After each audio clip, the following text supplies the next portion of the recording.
Tonight at 5, all eyes on Wisconsin as a case with national implications begins in Milwaukee. What we heard from the prosecution and the defense in opening statements today. Students in Platteville out of the classroom. What led school leadership to cancel all classes today in an abundance of caution. And later, what an MRI confirmed about Packers star Micah Parsons after he left the field early last night. Whether it means he's out for the rest of the season. You're watching News 3 now at 5. And good evening. Thanks for joining us. We begin with breaking news. The case against some of the former Trump aides accused in the so-called fake elector scheme in Wisconsin 5 years ago will now head to trial. That plan, it was a plan to submit paperwork falsely claiming that Trump won Wisconsin in the 2020 presidential election. And our Ellie LaLiberte joins us now with a breakdown of today's court proceedings. Ellie? Well, Eric, Susan, prosecutors say that there are 3 men that helped organize the fake electors plan 5 years ago. And as of today, 2 will head to trial. A Dane County judge found probable cause to move forward with the case against former Trump attorney Jim Troupis and a former Trump aide Mike Roman. However, Kenneth Chesborough's hearing, another former Trump attorney, his hearing was postponed today. Now, the move to delay comes after arguments about if statements Chesborough previously made to prosecutors could be used in court. It just seems logical to me if the states obtained statements from an individual who is under some compulsion legally in another case, another court, and is acting with an understanding as to what their statements can result in, that it would violate that to utilize those statements. All 3 men are facing 11 felony forgery charges for submitting that false paperwork claiming Trump won Wisconsin in 2020. Each of the charges carry a maximum penalty of 6 years in prison and a $10,000 fine. Attorney General Josh Kaul brought those charges forward in 2024. Here's his reaction to the postponed hearing. There is always in the course of litigation issues that arise. There are times when different issues need to be addressed. There was a new issue raised today by the lawyers for one of the defendants, and so that issue will be addressed as we move forward. That's all part of the litigation process, is having issues arise, having processes in place for addressing them, and then ultimately having a judge rule on those disputes. Now, today's hearing comes a week after former Trump attorney Jim Troupis unsuccessfully tried to have the judge removed from the case and have that case moved to another county. And notably, Wisconsin's case is moving forward even as election interference cases in other states such as Michigan and Georgia have stalled. Ellie, thank you. Now for a look at your forecast. We made a little trip to the North Pole over the weekend. Was that fun, wasn't it? And Weekend Jacobs joining us in studio with more. So yeah, it is still cold today, but it is noticeably better out there. Right now, current temperatures are in the lower 20s, but we are seeing some areas hang on to the teens. But obviously, the bigger story is the difference between today compared to the last couple of days. The temperature changed up near 15 degrees warmer for just about everybody. And we're also not really seeing a lot of wind right now, so the wind chills are basically the exact same. In fact, when they rose above 0 earlier today, it was the first time they did for some locations since Friday afternoon. So noticeably better today, still cold, but it's going to continue to warm up. Looking at the current radar, not really seeing anything, just some light precipitation. That may continue at times overnight, but for the most part, we are going to stay dry. Still a cold night with lows possibly dropping into the single digits for some areas. But tomorrow we could see, actually we are expected to see the 30s and those temperatures get above freezing. So I'll talk more about the milder temperatures that are trending and show you our next solid chance of precipitation, all coming up a little bit later. All right, Jacob, thank you. A trial in Milwaukee with national implications is in full swing. Today we heard opening statements in the trial of Milwaukee County Circuit Judge Hannah Dugan, accused of helping a man in her court evade immigration authorities last spring. Assistant U.S. Attorney Keith Alexander said Judge Dugan changed her schedule that day to hear the battery case of an undocumented man first, after learning federal agents were there to arrest him. Dugan's attorney argued that she did not know agents were there to arrest the man and that her actions were not out of the ordinary. Well, a case against Dugan started back in April. The FBI arrested Dugan at the Milwaukee County Courthouse.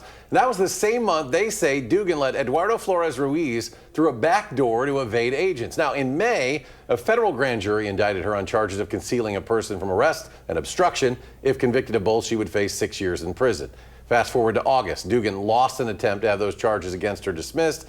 And last month, a federal judge said the trial for Dugan would go on as planned, brushing past talk of a possible plea agreement. Well, video here shows the April exchange in question. You can see Flores Ruiz in the hallway, walking towards Judge Dugan's courtroom. On the benches in the hallway are plainclothes federal agents. A few minutes after Flores Ruiz walks into Dugan's courtroom, she and another official are in the hallway. They speak with the agents, and moments later, the agents are left through the hallway. The criminal complaint against Dugan says she told them they had to speak with the chief judge before detaining Flores Ruiz. News 3 Now will continue to bring you coverage of the Dugan trial throughout the week. The Trump administration's case is expected to take until at least Thursday, with roughly 24 witnesses lined up to testify. You can receive any and all updates directly to your phone on the trial with the free Channel 3000 mobile app. We have new information about an incident that led Platteville school officials to cancel school across the district today. The Grant County Sheriff's Office says it's investigating a threat reported Sunday evening involving a student. Now, the student reported the threat to the district, who then contacted police. The sheriff's office eventually took over. The investigation showed the threat was not credible and the student was being extorted over social media. In a message to parents, the district confirmed it was a fake bomb threat. The district says the decision to close all schools was made out of an abundance of caution. The superintendent released a statement saying, in part, quote, "The district is committed to the safety of all students and staff. Through this commitment, additional school safety measures have been implemented along with our standard practices." Right now, one person seriously hurt after a crash that happened this morning in Lowell. That's in Dodge County. Members of the Dodge County Sheriff's Office responded to State Highway 1660 at Pratt Road for a two-vehicle crash just after 6:30. They say a 20-year-old man from Watertown had crossed the center line, hitting a Ford. The Ford had been towing a trailer loaded with a mini excavator. That vehicle's driver, a 26-year-old man from Fond du Lac, is at the hospital with minor injuries. The Watertown man was flown to Froedtert Hospital in Milwaukee with serious injuries. In Madison, a person is hurt after getting hit by a car yesterday morning. At about 6:20, police responded to the area of East Washington near Independence Lane. First responders transported an adult pedestrian to a local hospital with what police are calling significant injuries. The person was crossing the street outside of a crosswalk when they were hit. The driver is cooperating. Well, for the first time, bird flu has been detected in Wisconsin's dairy cattle. The Department of Agriculture, Trade, and Consumer Protection says the flu was found in a Dodge County herd. The affected farm has been quarantined. Any cattle with symptoms will be separated for further treatment. Now, the USDA says there is no concern about the safety of processed milk supply or consumer health. Products are pasteurized before they enter the market. The CDC considers the human health risk for the virus to be low. Dr. Keona Jones will be the Madison School District's new Senior Executive Director of Schools and Learning. Jones most recently served as an Assistant State Superintendent for the Division for Student and School Success at the Wisconsin Department of Public Instruction. She oversaw efforts across the state related to educational accountability, Title I programs, the Wisconsin Urban Leadership Institute, and federal education stabilization funds. Her career includes more than 28 years of service in public, private, and higher education settings. Well, Jacob is back next with a complete look at your forecast as we look to break out of this cold snap. And Denver was warm, but it gave the Packers quite the chilly send-off. Damage done on more than just the scoreboard. Jason Wilde reports next from Green Bay. Plus, we'll tell you why health officials are expanding an infant formula alert that was initiated for infant botulism more than a month ago. And armed and dangerous, that's how law enforcement is describing a person of interest in the Brown University shooting. We'll share new information we learned from officials today in Providence. Red numbers on Wall Street today as the new work week begins. The Dow dropped 41 points at the close. The Nasdaq lost 138 and the S&P 500 is down 11. Stay with us. News 3 Now at 5 is back after this. You're watching News 3 Now at 5. Moving forward. Well, from the Mile High City, the Packers season may have hit new lows during their loss to the Red Hot Broncos. Yeah, mainly due to those injuries. And now, what's next after more injuries to some of their best players? News 3 Now senior Packers writer Jason Wilde tells us where they go from here. If you're a Packers fan, you're probably feeling like all is lost. And it's understandable. The Packers go into Denver with a 4-game winning streak. They have a 23-14 lead in the third quarter, and it looks like they're going to knock off arguably the best team in the AFC. Then Micah Parsons tears his ACL in his left knee with 55 seconds left in the third quarter, and it feels like your Super Bowl dreams are dead.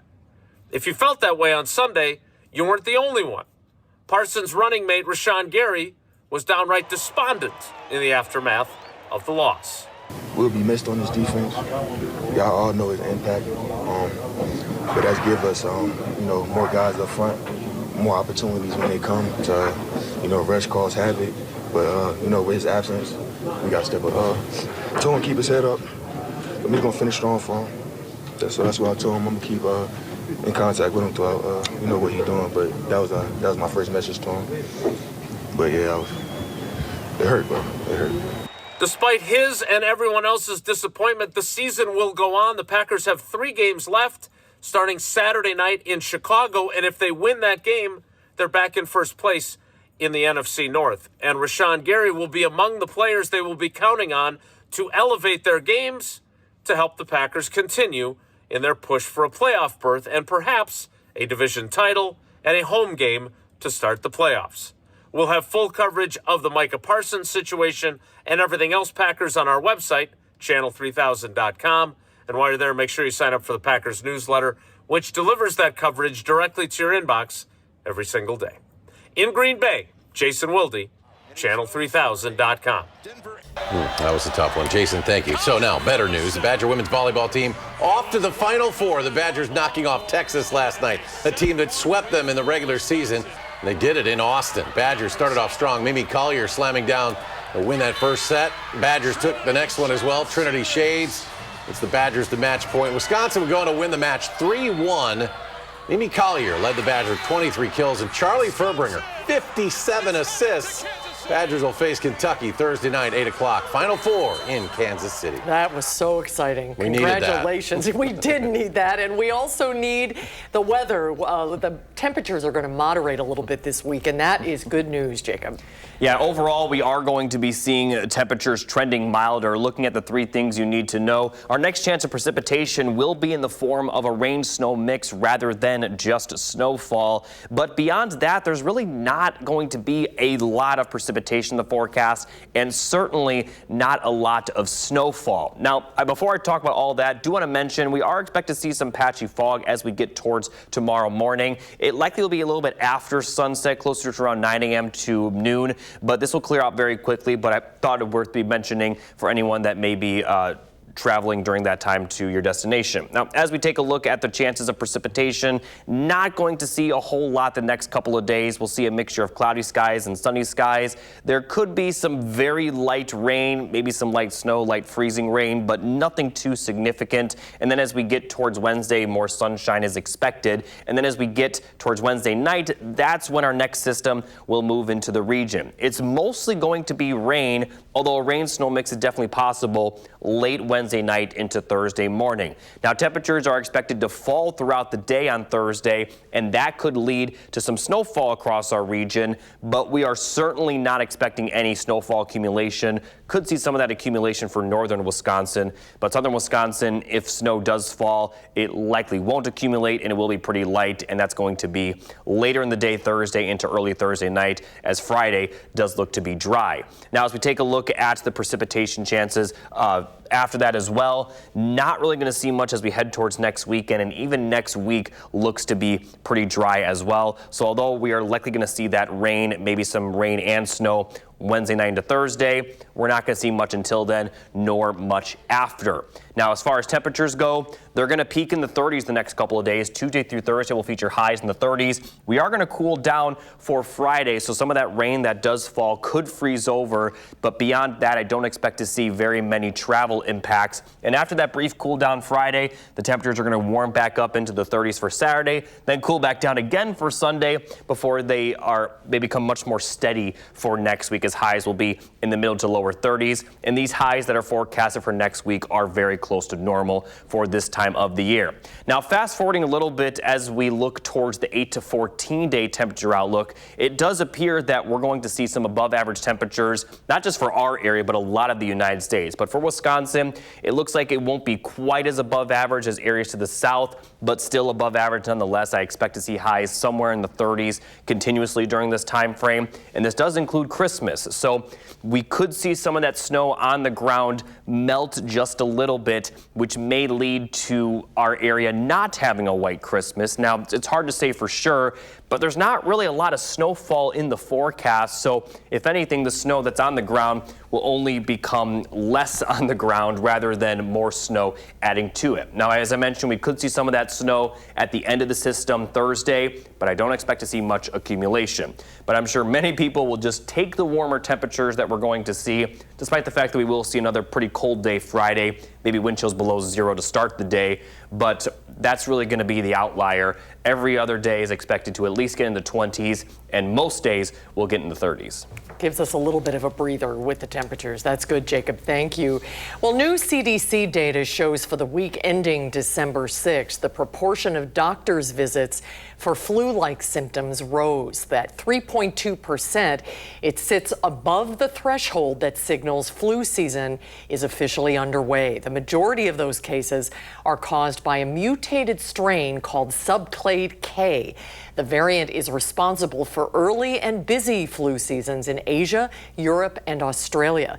Experts say the strain causes more severe illness, particularly in older adults. For the week ending December 6th, Wisconsin overall has low but increasing flu activity. An infant formula recall that sickened dozens of babies is now expanding. The FDA says botulism in By Heart formula may have been a problem since the company first started selling its organic product back in 2022. After a review, the CDC this week tied 12 additional cases of the toxic bacteria to the company, bringing the total now to 51.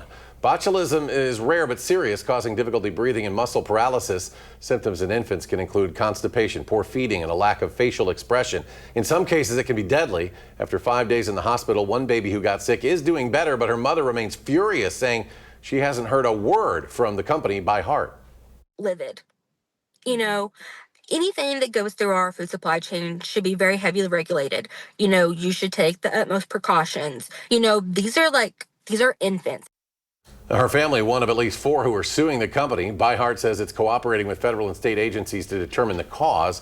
Parents should stop using all of the company's products immediately. Still ahead at 5, everything we know about the arrest of Rob Reiner's son on suspicion that he killed his parents.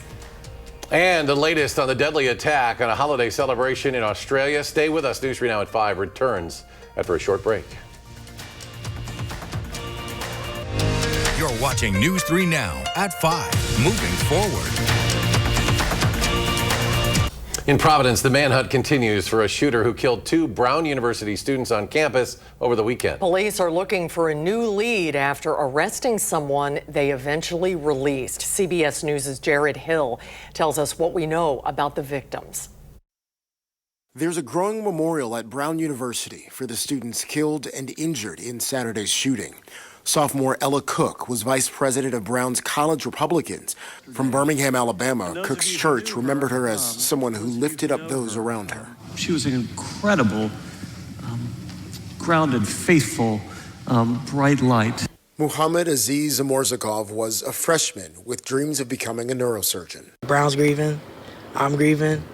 The loss of him will be felt throughout this community. As the campus mourns, investigators are still searching for this person, seen walking calmly away from the scene.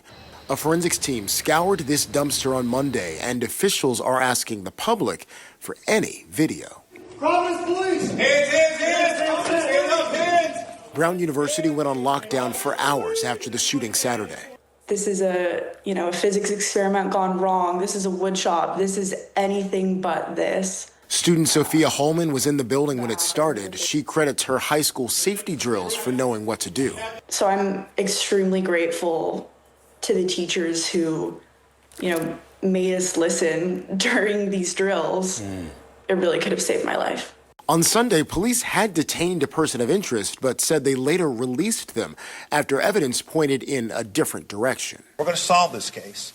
I can't tell you what direction it's going to take right now, but we're going to solve it. University officials canceled all remaining classes and exams for the semester. Jared Hill, CBS News.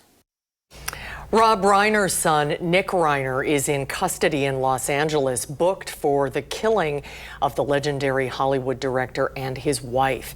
The Los Angeles Police Department is holding Nick Reiner on a $4 million bail. They say he is responsible for his parents' death. Police say the couple's daughter called 911 on Sunday after finding the couple stabbed to death in their Brentwood home. The Los Angeles District Attorney's Office has not filed formal criminal charges against Nick Reiner yet. Australians are mourning after the country experienced its worst mass shooting in almost 3 decades. A warning, this video is disturbing. On Sunday, a father and his son killed 15 people at a Hanukkah celebration in Bondi Beach. The victims' ages range between 10 and 87, a Holocaust survivor and 2 rabbis among them. One of the suspects, 50-year-old Shahid Akram, was killed at the scene. His 24-year-old son is in custody. The country's Prime Minister, Anthony Albanese, says the 2 were driven by extreme ideology. Albanese plans to strengthen his country's already tough gun laws with new measures to restrict who gets a license. When we're back, Jacob with a final check of your First Warn forecast. Stay with us. Tonight, more details are emerging in the deaths of director Rob Reiner and his wife. Plus, we take a look back at his legacy that helped define an entire generation. That's ahead on the CBS Evening News. And coming up at 6, we'll talk with DATCAP about the first detection of bird flu in a Wisconsin dairy cattle herd, what the agency is doing to address people's concerns. Finally, Jelly Rolls coming to Summerfest. The Nashville native singer-songwriter will perform at the American Family Insurance Amphitheater in Milwaukee on the 4th of July. Tickets will go on sale at 10 on Friday. And Jacob, let's get some summer-like weather going, or at least heading in that direction. Summer-like. Right? And with 36 highs, is going to feel like summer. I know. Highs in the 30s is summer-like in Wisconsin, I guess. But yeah, we're going to see a lot of highs in the 30s. We have a chance of rain Wednesday night into Thursday. Brief cool down Friday, but then warming back up for the weekend. All right, Jacob, thank you. Thanks for watching at 5, everybody. The CBS Evening News is coming up next.